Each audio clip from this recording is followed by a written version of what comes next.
Falei, mas no domingo, não pode ser na quinta, né? Quinta é mais tranquila. Ele falou, não, amor, a palavra de domingo está com você. Falei, amém. Então eu já sei o que era. Aquilo que o Senhor ele estava já ministrando ao meu coração. E o tema da ministração de hoje é Deus responde em meio ao caos.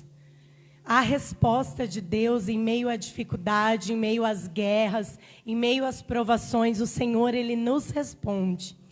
E eu vou trabalhar com vocês o livro de 2 Crônicas, capítulo 32, nós vamos decorrer sobre ele.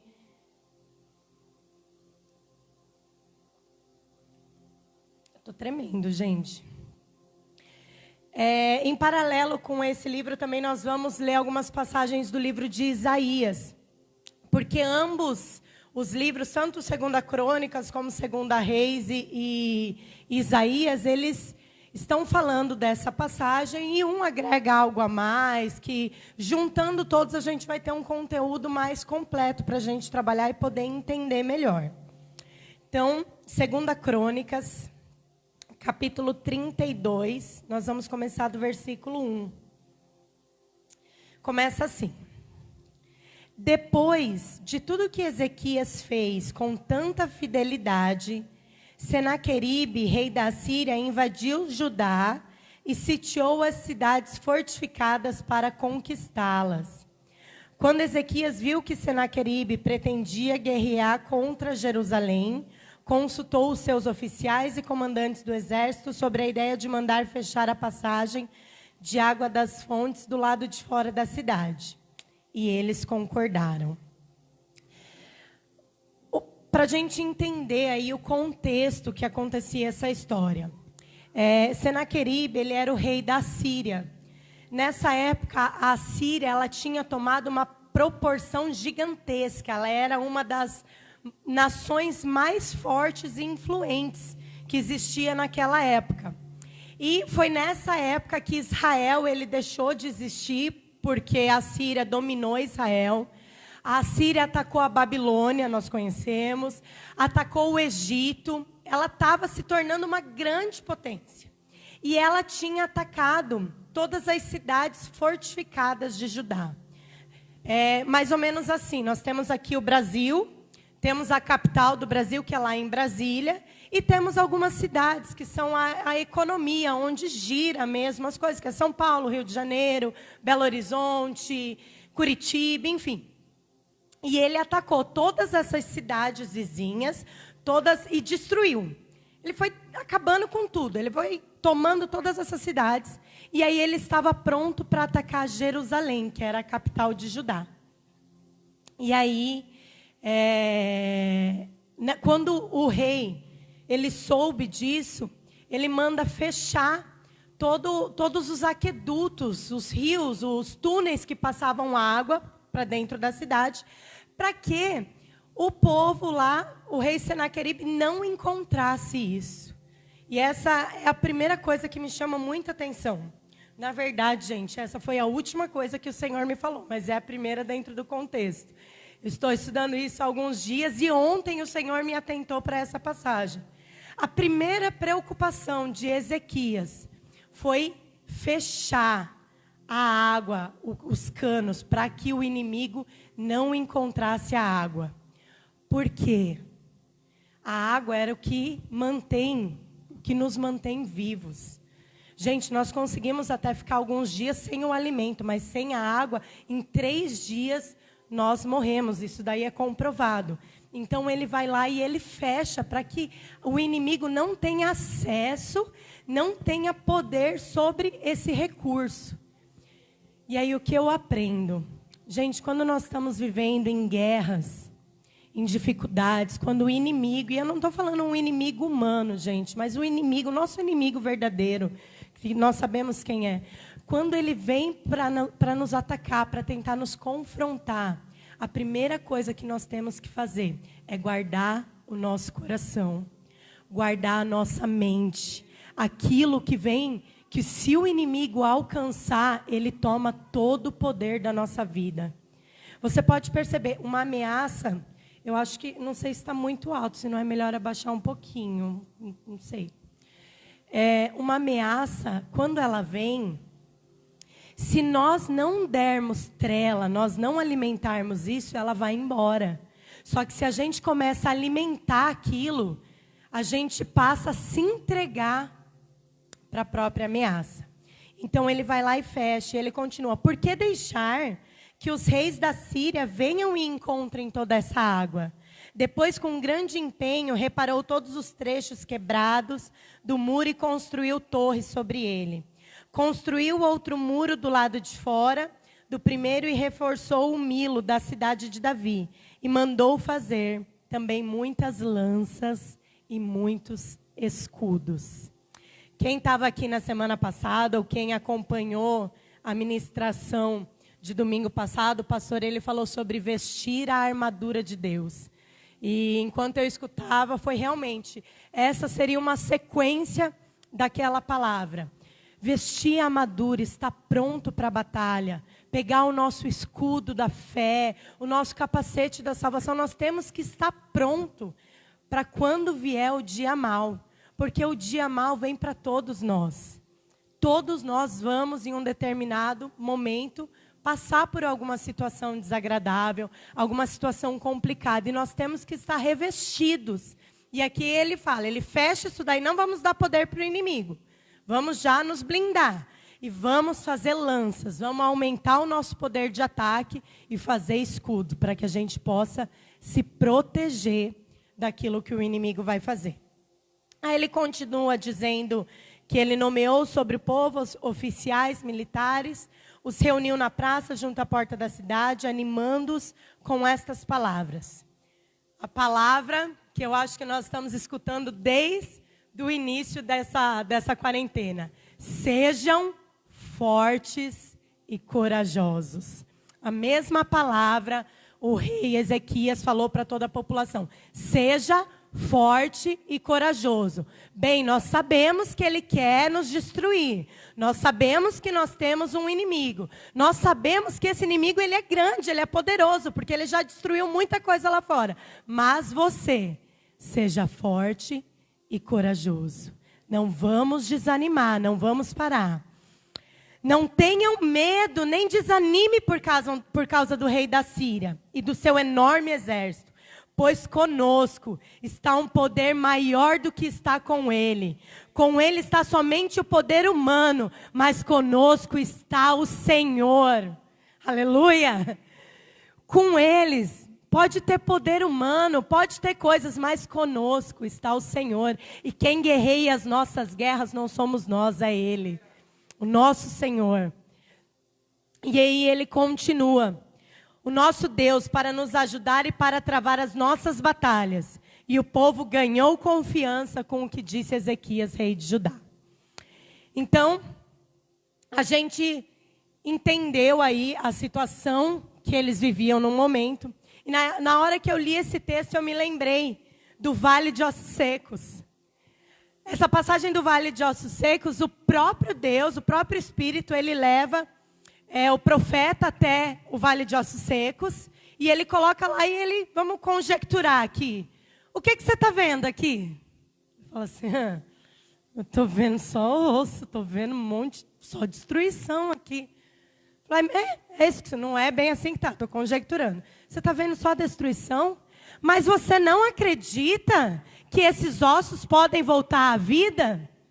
Aí o profeta olha e fala assim, eu não posso fazer, né? Mas o Senhor... Aí ele falou assim, você crê que esses ossos podem voltar a viver? Aí ele responde, bom, se tu diz que pode, quem sou eu para dizer que não? Então, gente, a primeira coisa que nós temos que ter em mente, por mais que ao nosso redor a gente só veja destruição, nós não podemos parar e ficar olhando para a destruição, nós temos que olhar para o Senhor. Nós temos que olhar para Ele e buscar dEle uma resposta. Porque nesse momento o Espírito Deus responde para ele. Fala assim, cara, tudo bem. Tá tudo estragado, tá tudo ferrado aí. Mas profetiza. Libera a palavra. Vai, começa a liberar coisas sobre a situação. Não fica só olhando para o caos, não fica só olhando para essa situação, mas profetiza. Não, eu creio que, ainda que lá fora tudo esteja desmoronando, ainda que tudo esteja sendo destruído, a minha casa, a minha família, o meu trabalho, enfim, nada vai ter poder sobre eles, porque a minha casa está sobre o poder do Altíssimo. E Ele tem uma palavra para nós. Então, Isaías, em 2 Crônicas, na verdade, mas agora eu vou pegar um pedacinho de Isaías 36. Depois, se vocês quiserem ler com calma a junção desses 3 textos, eu tenho certeza que vocês vão ser ainda mais edificados. Isaías 36, do versículo 2. Então, de Laquis era uma das cidades de Judá que o rei Senaqueribe já havia tomado. Era a maior potência que tinha, era como se fosse São Paulo. O maior comércio, onde mais girava dinheiro. Então, de Laquis, o rei da Síria enviou seu comandante com um grande exército a Jerusalém, ao rei Ezequias. Quando o comandante parou no aqueduto do açude superior, na estrada que leva ao campo do lavandeiro, o administrador do palácio, Eliaquim, filho de Ilquias, o secretário Sebna e o arquivista real Joá, filho de Asaf, foram ao encontro dele. E o comandante de campo falou: digam a Ezequias. Gente, nós vamos ouvir agora a ameaça que o rei Senaqueribe enviou para o rei Ezequias naquele momento de guerra. Qualquer semelhança com aquilo que nós estamos vivendo hoje é pura coincidência, viu? Assim diz o grande rei, o rei da Síria: em que você está baseando essa sua confiança? Você diz que tem estratégia e força militar, mas não passam de palavras vãs. O inimigo, ele vai lá e fala assim: peraí. O grande rei, ele começa a enaltecer ali o rei Senaqueribe. O grande rei, aquele que tem todo o poder. Ele está vindo aqui a vocês e está perguntando: vocês estão colocando a confiança de vocês aonde? Sério, olha só o que está acontecendo lá fora. Olha o tanto de morte, olha o tanto de destruição que nós estamos vendo lá fora. Aí ele vem confrontar. E você? Quem assiste Rede Globo aqui, acho que está passando por isso, né? E você acha que você vai resistir? E você? Você está colocando a sua confiança em quê? Você está confiando que esse vírus não vai te matar? Você está confiando que nada vai alcançar você? E aí ele vai lá e continua: em que você confia para rebelar-se contra mim? É sério mesmo? Você não está nem aí para tudo que está acontecendo e você continua confiando em algo? Ele vai aumentando ali, colocando medo mesmo. E aí no versículo 6 ele diz: pois veja, agora você está confiando no Egito, aquela cana esmagada, que fura a mão de quem nela se apoia. Assim é o faraó, o rei do Egito, para todos o que dele dependem. Lembra que eu falei no início, o Egito, nessa época, ele já havia sido conquistado também pelo rei Senaqueribe, já havia sido tomado. E nessa época, Judá e o Egito estavam meio que aliançados. Então, assim, o Egito era uma potência muito maior do que Judá. E o Egito já havia sido tomado, já havia sido conquistado. Aí ele vai lá e dá uma cutucada. Mais ou menos assim agora. Vocês estão aí tranquilos? Vocês não vão pegar o vírus? Vocês não são, né, de risco. Vocês não são da turma do risco, são tudo novinho, tudo jovem aqui, glória a Deus, aleluia. Vocês não vão sofrer com isso, mas vocês estão confiando no quê? No seu trabalho, no seu recurso? Deixa eu te falar. É bem provável que amanhã depois um monte de gente esteja desempregada e não tenha mais recurso. Olha só as vozes. Você está confiando em quê agora? Em amigos, em pessoas? Deixa eu te falar. Na hora que você ficar doente, se você for para o hospital, você não vai receber nem visita.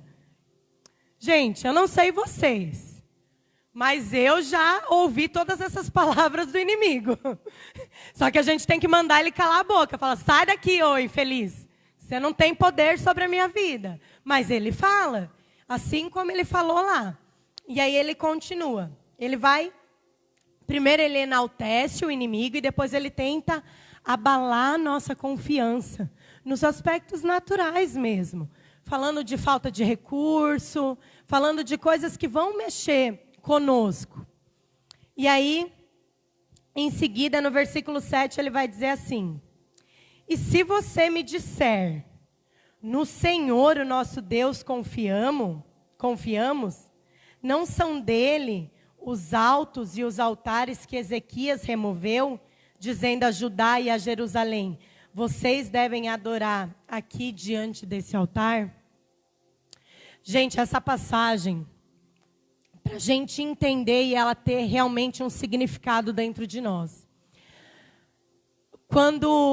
Antes do rei Ezequias assumir, Judá, Jerusalém, eles tinham vários lugares de adoração ao rei, ao Senhor. Vários lugares onde eles iam adorar. E quando Ezequias ele assume, ele acaba com todos esses lugares de adoração e permanece com um lugar somente em Jerusalém. E aí eles usam disso para falar assim, cara, vocês estão colocando a confiança de vocês em Deus, mas foi você mesmo que acabou com todos os lugares de adoração. Só que para que a gente possa entender, lá em 2 Crônicas, vai dizer que o Senhor mesmo disse que haveria somente um lugar para adorar a Ele. Que não era para ser feito outros lugares. Tanto que quando a gente vai ver o Novo Testamento, uma vez por ano, todo o povo de Israel, eles iam até Jerusalém para adorar, porque era aquele lugar. Então não era qualquer lugar. E Ezequias, ele estava ali obedecendo ao Senhor, fazendo aquilo que o Senhor manda. Porém, a falta de conhecimento, a falta de entendimento das pessoas, fez com que, ou talvez o inimigo até sabia da verdade e tentou usar isso contra ele mesmo. E eu vejo nesse tempo, eu fiquei muito feliz, até na hora do louvor, de ver todos vocês aqui buscando o Senhor em meio a tudo isso.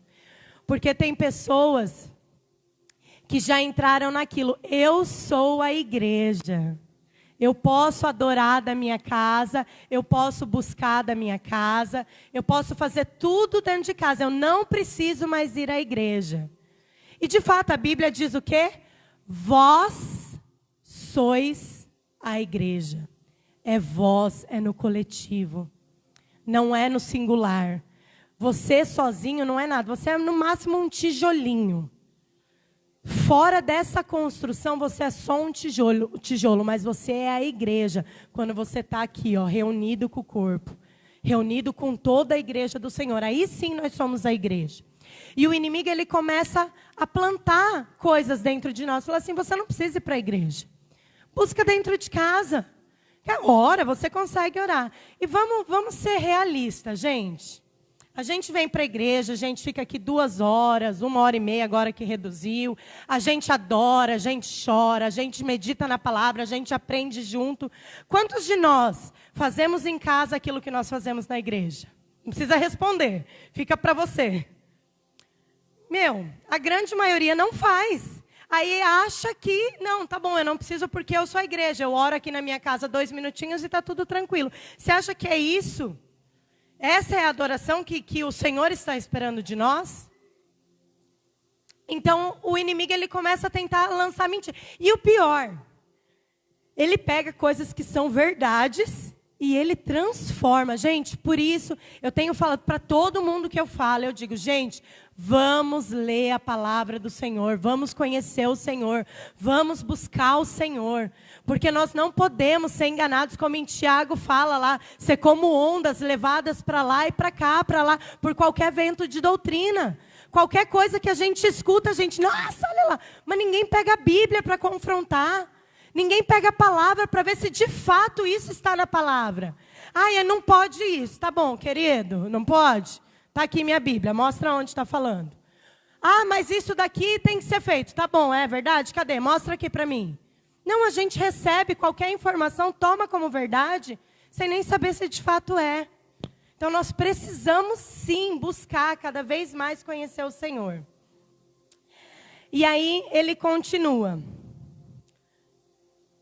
Agora eu vou voltar para Crônicas, no 32, versículo 13.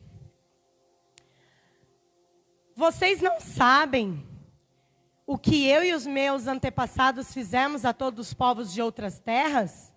Acaso, alguma vez, os deuses daquelas nações conseguiram livrar das minhas mãos a terra deles? De todos os deuses das nações que os meus antepassados destruíram, qual deles conseguiu salvar o seu povo de mim? Como então o Deus de vocês poderá livrá-los das minhas mãos? Gente, é outra coisa. Eu não sei você, mas eu já pensei. Jesus, esse vírus está acabando com os Estados Unidos. Uma das maiores potências que existe está sendo destruída por causa do vírus. A Europa, onde tem muito poder aquisitivo, está sendo destruído. Imagina quem é o Brasil na fila do pão. Quem é? Cara, se lá nesses lugares que eles têm cientistas muito melhores, que eles têm muito mais recurso para investir numa vacina, num tratamento, eles estão sendo dizimados. Imagina nós aqui. É a mesma coisa que ele está falando. Falou assim, cara, todos os outros, eu destruí nações muito maiores que a sua. E você está achando, vocês estão confiando que eu não vou acabar com vocês? A mesma circunstância. E aí, o inimigo, ele tenta colocar mais medo, intimidar o povo. Tem um livro do John Bevere, que ele fala as cadeias da intimidação. Cadeias da intimidação, né? Se vocês que gostam de ler, depois busquem esse livro, leiam esse livro. Ele fala que a maior arma que o inimigo tem contra as nossas vidas é a intimidação. Gente, na maioria das vezes, o inimigo, ele vem e ele lança uma semente, ele lança uma seta. Sabe o que a gente faz? A gente se desespera e responde. E aí, a hora que a gente responde, é que aí ele vem de verdade. Se a gente não responder às ameaças do inimigo, e vocês vão entender depois o porquê dentro desse texto. Se a gente não responder às ameaças do inimigo, ele perde força. Porque a maior... Gente, o inimigo, ele não tem poder de colocar doença em nós. Isso não é o inimigo que faz. Ai, o inimigo vai destruir, vai tirar a vida. Gente, deixa eu te falar um negócio. Quem dá a vida e quem tira a vida é o Senhor. É Deus. O inimigo não tem nada a ver com isso. Se for a nossa hora de partirmos, de encontrarmos com Ele, glória a Deus. O inimigo não tem porcaria nenhuma de a ver com isso. É o Senhor. Só que a gente dá crédito. Uma vez eu escutei algo, uma profetada dessas. O cara chegou e falou assim para uma mulher. Falou, ô Lúcia, eu vejo que você vai ficar grávida. Não vejo não, viu? É só... Está repreendido, né? Não vejo nada não. A pessoa que falou isso daí. Falei, eu vejo que você vai ficar grávida, não sei o quê. Aí a moça, ela tomava remédio. E quando ela recebeu a palavra profética, o que ela fez? Parou de tomar o remédio. E o que aconteceu? Ela ficou grávida. Cara, é mais ou menos assim, gente. Eu vejo que o inimigo vem e fala, e você fala assim, nossa, então é mesmo. Aí você vai lá e cede para ele. Aí ele realmente consegue fazer. Cara, não tem nada. Ele só está ameaçando. Sabe aquela história? O pastor sempre fala aqui. Do cão raivoso, cão que ladra e não morde, é o diabo. É o cachorro que está preso na coleirinha de Deus, do Senhor, e ele fica lá, latindo para todo mundo. Aquele que tem medo, aí ele avança. Se você, repara, faz isso. Se tiver um cachorro latindo, e você parar e der atenção para ele, ele vai para cima de você. Agora passa reto, o que ele vai fazer? Nada. Ele só vai ficar latindo e vai embora. É a mesma coisa. O diabo é a mesma coisa conosco. Ele fica latindo, até a gente dar ouvido. O problema é que nós damos ouvido a ele. Se a gente parar de dar ouvido ao inimigo, ele vai parar de ter poder sobre as nossas vidas. E aí ele continua no versículo 15. Portanto, não deixem Ezequias enganá-los ou iludi-los dessa maneira. Não acreditem nele, pois nenhum Deus de qualquer nação ou reino jamais conseguiu livrar o seu povo das minhas mãos, ou das mãos de meus antepassados. Muito menos o Deus de vocês conseguirá livrá-los da minha mão. Ele ainda continua. Ele continua ali confrontando. Cara, para de acreditar. Para de acreditar nessa palavra que você vai ser protegido. Para com isso. Ninguém consegue ser protegido. Ninguém consegue vir contra mim e prevalecer. Por que você está achando que você vai? O inimigo, ele vai tentar até a gente ceder. Não acho que ele vai parar de falar, porque ele não vai. Ele vai continuar até a gente começar. Ai, será? Será que ele não tem razão? Puxa vida, e agora? Ele vai tentar. Isaías 36, o 8 vai dizer: faça agora um acordo com o meu senhor, o rei da Síria. Eu lhe darei 2.000 cavalos, se você puder pôr cavaleiros neles. Como então você poderá repelir um só dos meus oficiais do meu senhor, confiando que o Egito lhe dará carros e cavaleiros? Ele continua ali falando, você vai continuar confiando nas coisas? Cara, eu tenho uma proposta para você. Faz o seguinte, vou fazer uma proposta boa, eu vou até te dar os carros para você vir em batalha. Ah, que inimigo bom, né? Te dou até os carros para você vir batalhar comigo. Espera aí. Vamos fazer o seguinte, então? Já que vocês estão nessa situação, que tal vocês fazerem o seguinte? Ó, já que já está tudo assim, eu vou facilitar. Não vai acontecer nada. Tira as máscaras, todo mundo. Pode ficar sem máscara. Não tira não, é brincadeira, tá, gente? O inimigo, ele começa a usar outros argumentos. Não, você não precisa, então. Já que você está nessa, você não precisa se proteger, você não precisa nada. Fica aí à vontade. Nós temos que ter prudências também. E aí ele continua. Versículo 10. Além disso, você pensa que vim atacar e destruir essa nação sem o Senhor? O próprio Senhor me mandou marchar contra essa nação.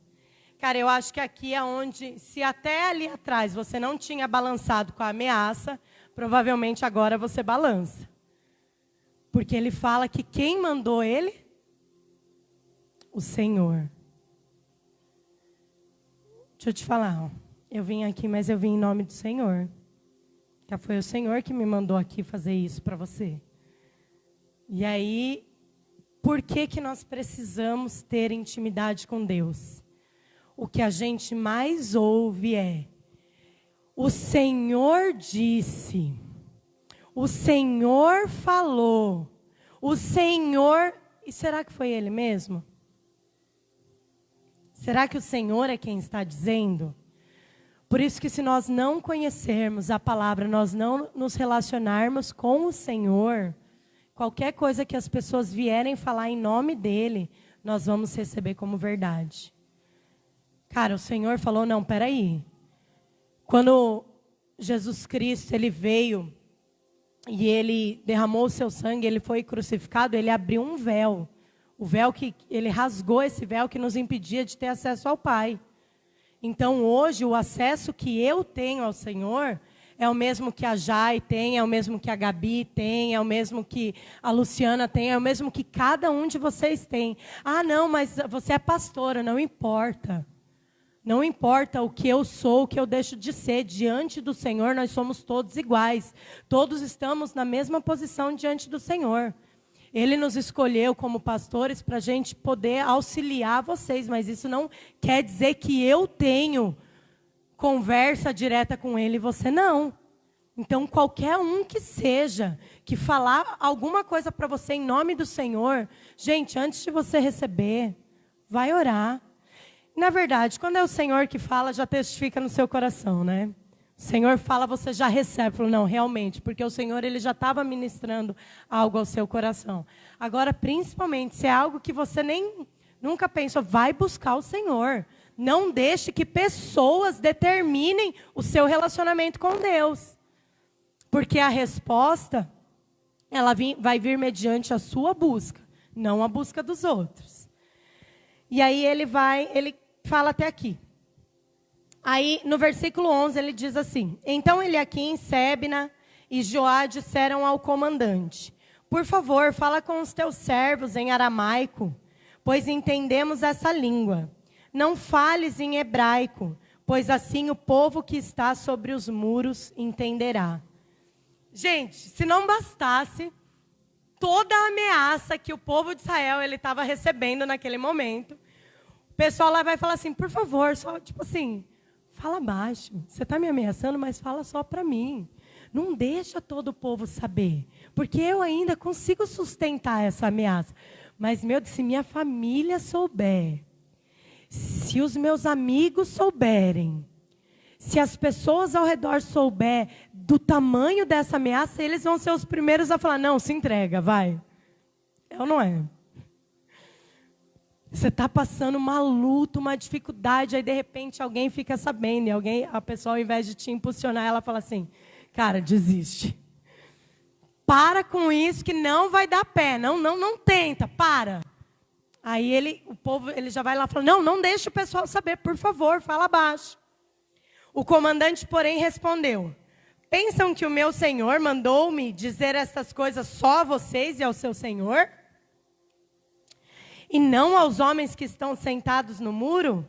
Pois como vocês, eles também terão que comer as próprias fezes e beber a própria urina. Cara, ele vem arrebentando tudo. Tipo assim, você está confiante, mas aí as pessoas da sua casa, as pessoas do seu trabalho, as pessoas ao seu redor, está todo mundo desesperado. O que eles vão fazer com você? Vai tentar te desesperar. Vai tentar te colocar no mesmo lugar que eles estão. Por isso que ele fala, não deixa as outras pessoas saberem. E aí, ele vai continuar aqui. Mas antes da gente continuar o texto. Quando Senaqueribe, ele acampou ao redor de Judá, a Luciana pregou na quinta-feira, ela falou que Jerusalém tinha 12 portas, né? Jerusalém tinha 12 entradas. Eles estavam tudo ao redor de Jerusalém. O pessoal, só que os estudos comprovam que o rei não tinha intenção nenhuma de atacar Jerusalém. Por quê? Embora eles tivessem acampado ao redor, não era por Jerusalém, é porque eles ainda estavam em outras grandes batalhas. E aí, pelo fato deles já terem destruído toda Judá, todas essas grandes potências, eles falaram assim, eu vou ameaçar o povo, eu vou colocar medo no povo, sabe o que vai acontecer? O povo vai se render. A hora que ele começou a falar, ele não tinha intenção de atacar Jerusalém.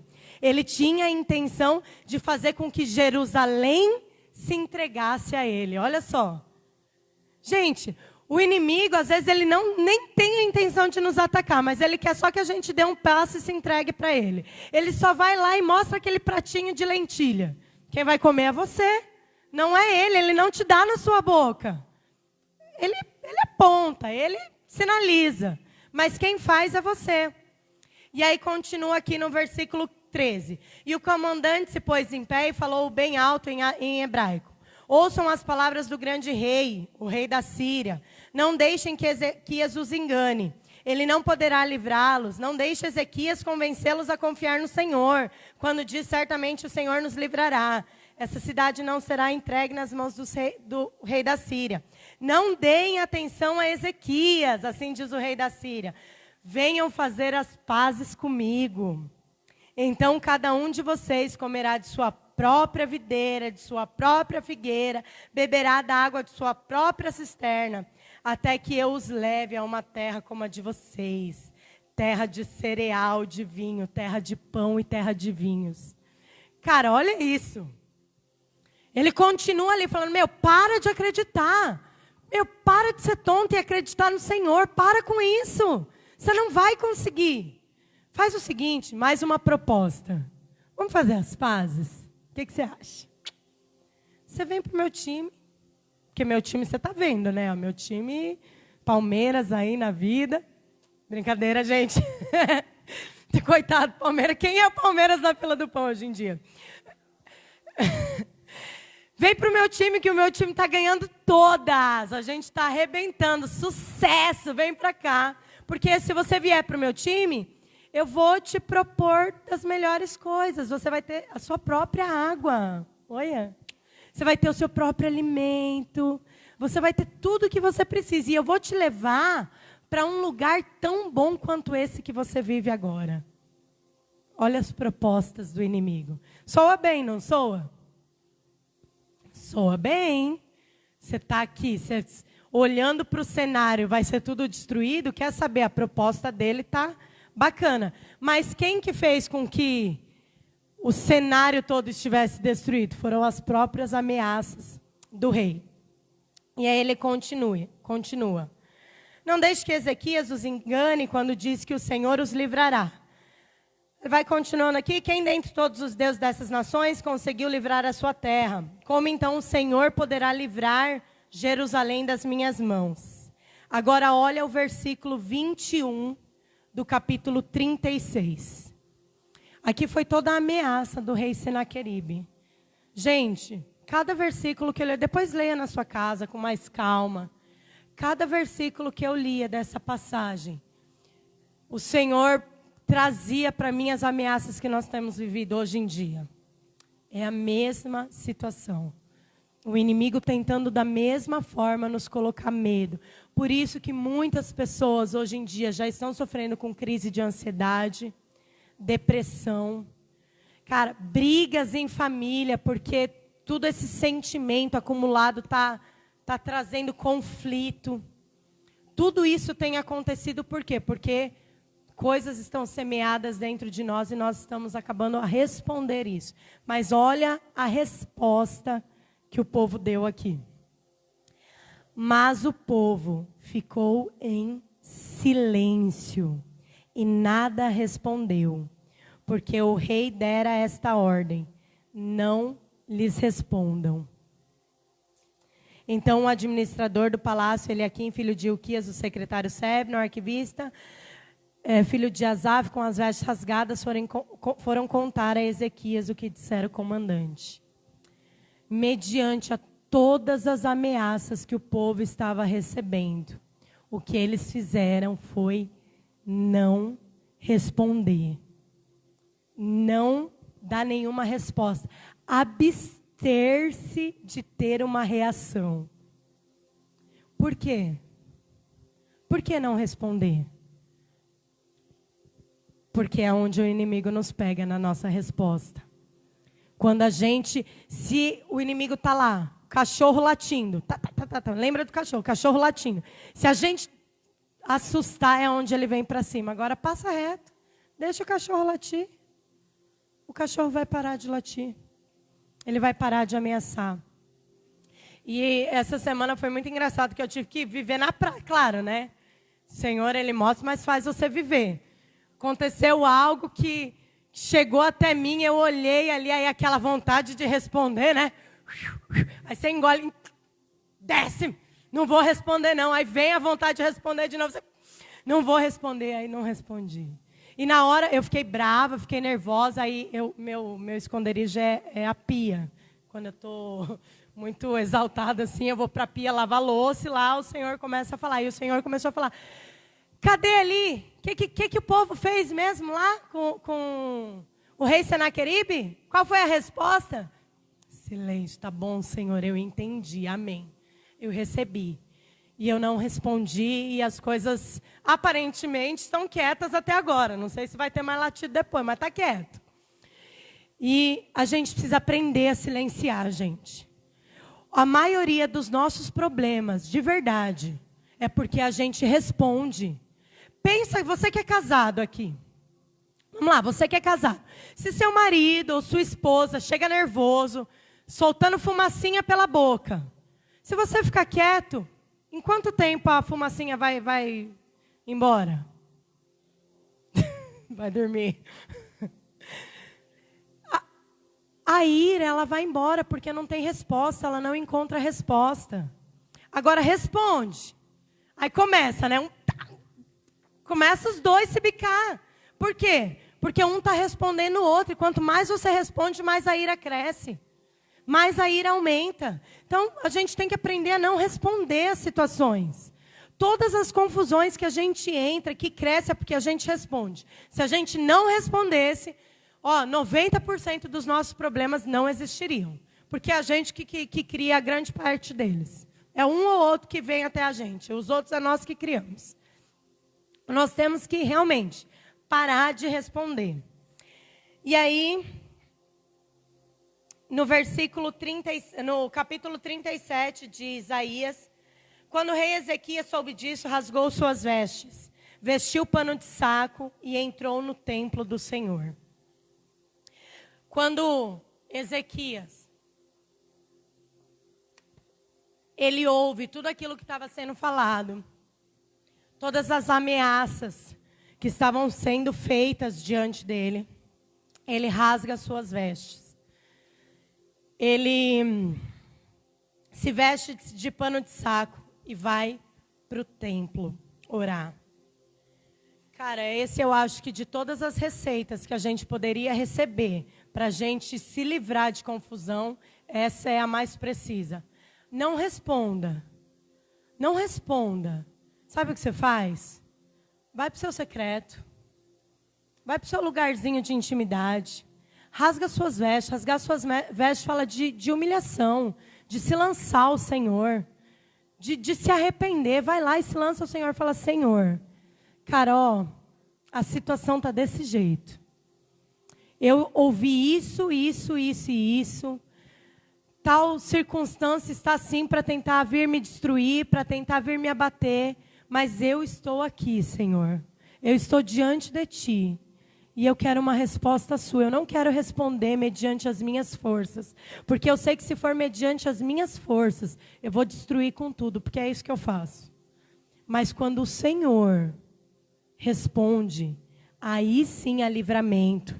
Aí sim a cura, aí sim a restauração. Quando eu respondo na minha força, cara, vai tudo por água abaixo. Mas quando o Senhor responde, quando o Senhor fala, não fica pedra sobre pedra. Ele vem e faz. E aí ele rasga suas vestes, se lança ao Senhor. Agora eu vou passar uns versículos para frente. No versículo 5, diz assim: quando os oficiais do rei Ezequias vieram a Isaías, estes lhe respondeu. O rei, ele mandou com que os seus oficiais fossem até o profeta Isaías para saber o que o profeta iria dizer acerca de tudo isso. E aí a resposta: digam ao seu senhor, assim diz o Senhor, diga ao seu senhor, ao rei, assim diz o Senhor, o Altíssimo, não tenham medo das palavras que você ouviu, das blasfêmias que os servos do rei da Síria falaram contra mim.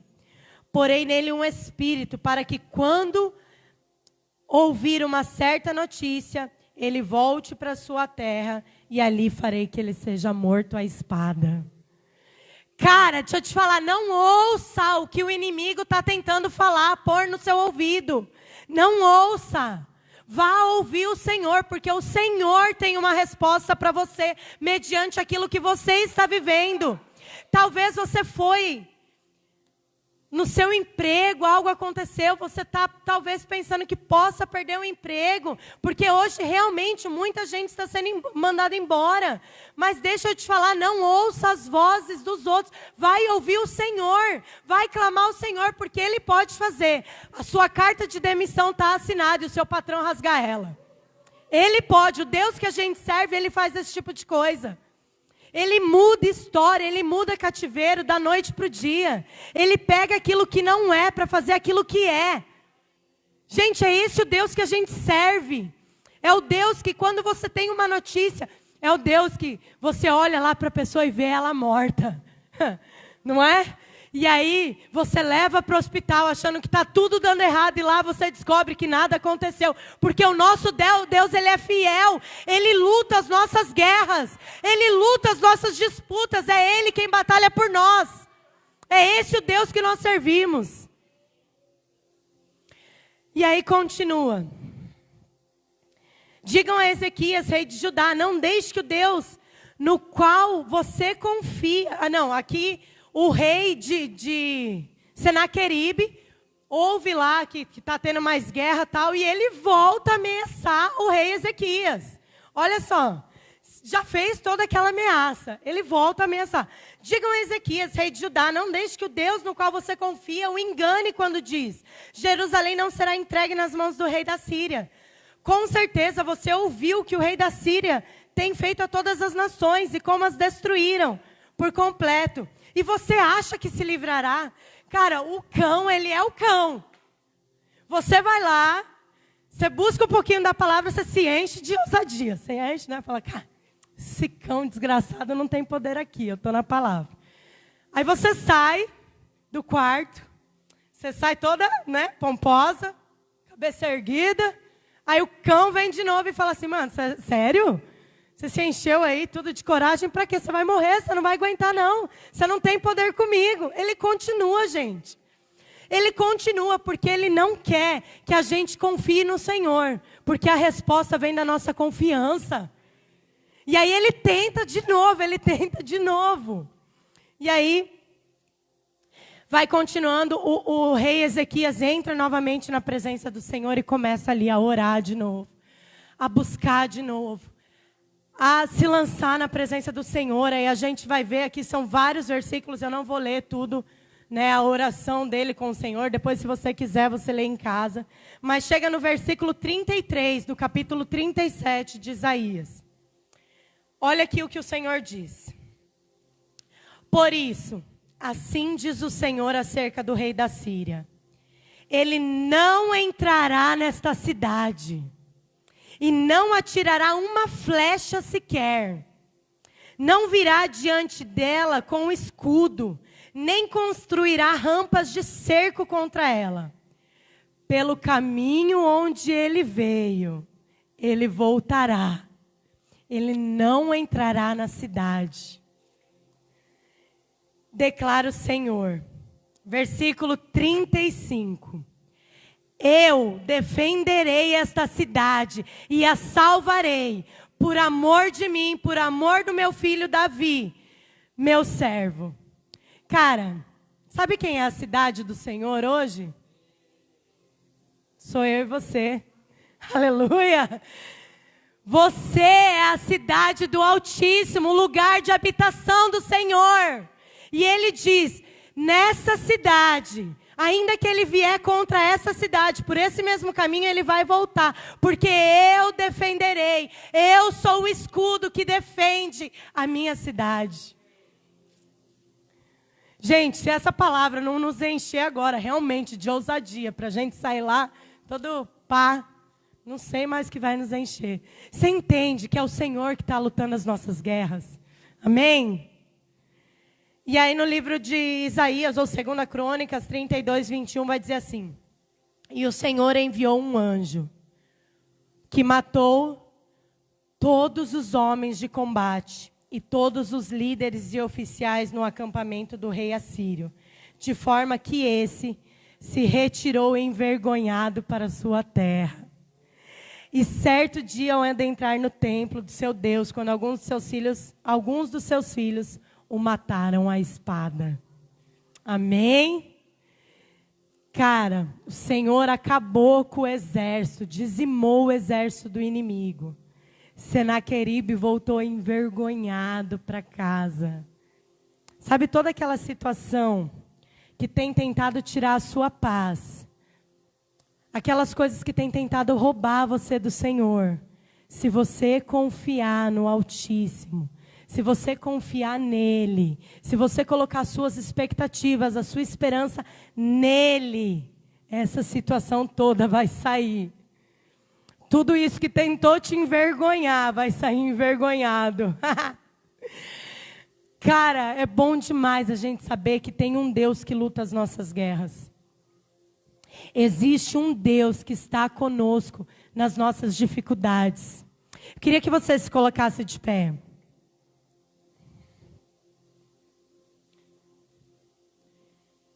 Nós vamos ter um tempinho agora para que nós possamos orar.